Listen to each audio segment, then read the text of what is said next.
যাদবপুরের ঘটনার প্রতিবাদে আরএসএস এবং এবিভিপির যে মিছিল সেটা যাদবপুর পর্যন্ত এসে পৌঁছানোর আগে বিশ্ববিদ্যালয়ের 4 নম্বর গেট বন্ধ করে দেওয়া হয়। আমরা এই ছবিও আপনাদের সামনে রেখেছি যে লেনিনের মূর্তি ঘিরে রয়েছেন র্যাফের জওয়ানরা। আমি এই মুহূর্তে ছবিটা জানতে সরাসরি যাদবপুরে আপনাদের নিয়ে যাব। অনির্বাণ বিশ্বাস আমাদের প্রতিনিধি রয়েছেন। কি ছবি এখন অনির্বাণ? শুভজিৎ, তোমাকে প্রথমেই জানিয়ে রাখি যে ইতিমধ্যে কিন্তু এবিভিপি এবং আরএসএস এর যে মিছিল, সেই মিছিল কিন্তু শেষ হয়ে গিয়েছে। যাদবপুর 8B থেকে তারা ডিসবার্স হয়ে গিয়েছে, কিন্তু পিছনে থাকা এই যে লেনিনের মূর্তি তুমি দেখতেই পাচ্ছ, এই লেনিনের মূর্তি কিন্তু এখনো পর্যন্ত পুলিশ কর্মী থেকে শুরু করে র্যাফের জওয়ান তারা কিন্তু উপস্থিত রয়েছেন। তুমি জানো যে এই লেনিনের মূর্তিকে কেন্দ্র করে ইতিমধ্যে কিন্তু একাধিকবার বিতর্ক সৃষ্টি হয়েছে। গতকালও কিন্তু এই লেনিনের মূর্তির কাছে কুশপুত্তলিকা দাহ করা হয়েছে এবিভিপির তরফ থেকে। স্বাভাবিকভাবেই এই লেনিনের মূর্তিকে কেন্দ্র করে যাতে কোনো ধরনের কোনো অপ্রীতিকর ঘটনা না ঘটে, সে কারণেই কিন্তু একেবারে কলকাতা পুলিশের তরফে এখানে ব্যারিকেড করে দেওয়া হয়েছে। র্যাফের জওয়ান রয়েছে, কলকাতা পুলিশের অফিসাররা রয়েছেন, যাতে কোনো ধরনের কোনো অপ্রীতিকর ঘটনা না ঘটে। কিছুক্ষণ আগেই তুমি জানো যে ঢাকুরিয়া থেকে যাদবপুর 8B পর্যন্ত একটি মিছিল, সেই মিছিল ছিল কিন্তু মূলত আরএসএস এবং তার পাশাপাশি যারা এবিভিপির সমর্থক তাদের। সেই মিছিল কিছুক্ষণ আগে কিন্তু 8Bতে শেষ হয়েছে, কিন্তু তারপরেও এই যে লেনিনের মূর্তি, সেই মূর্তিকে ঘিরে যে সতর্কতা বা তৎপরতা কলকাতা পুলিশের, তা কিন্তু একেবারেই কমেনি।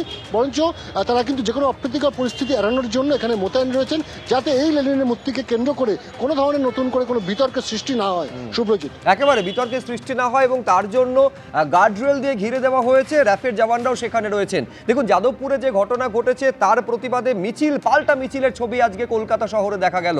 একদিকে আরএসএস এবিভিপি যে তাণ্ডব চালিয়েছিল সেদিন, তার প্রতিবাদে শিয়ালদা থেকে যেমন প্রতিবাদ মিছিল বের করেছিল বামপন্থী ছাত্র সংগঠন, এবং অন্যদিকে এই একেবারে ঢাকুরিয়া থেকে মিছিল বের করেছিল আরএসএস এবং এবিভিপি। দুটো ছবি পাশাপাশি আপনাদের সামনে রাখবো।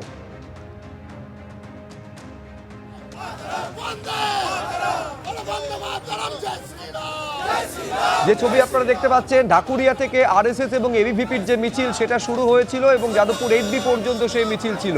যাদবপুরের ঘটনার প্রতিবাদে এবং হাতে জাতীয় পতাকা নিয়েছিল এই মিছিল।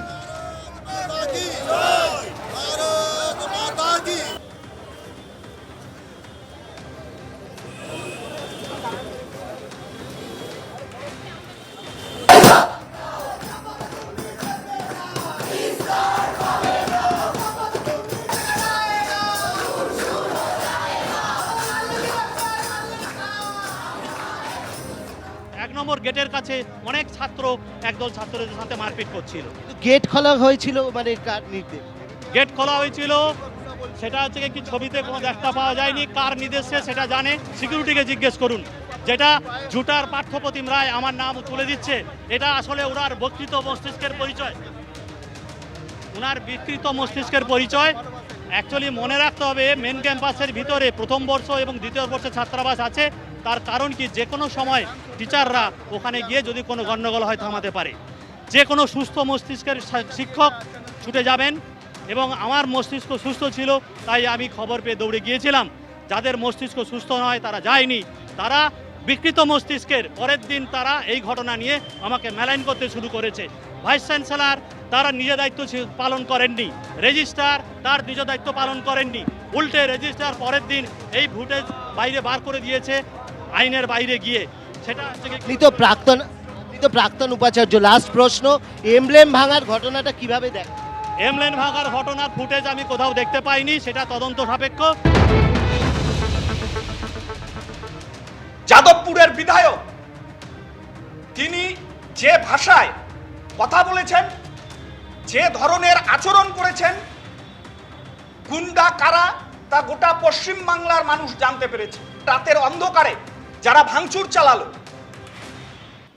সিসিটিভি ফুটেজে তাদের দেখা গেল, তাদের গ্রেপ্তার করা হলো না কেন? উত্তর নেই। এবিপি আনন্দ, এগিয়ে থাকে, এগিয়ে রাখে।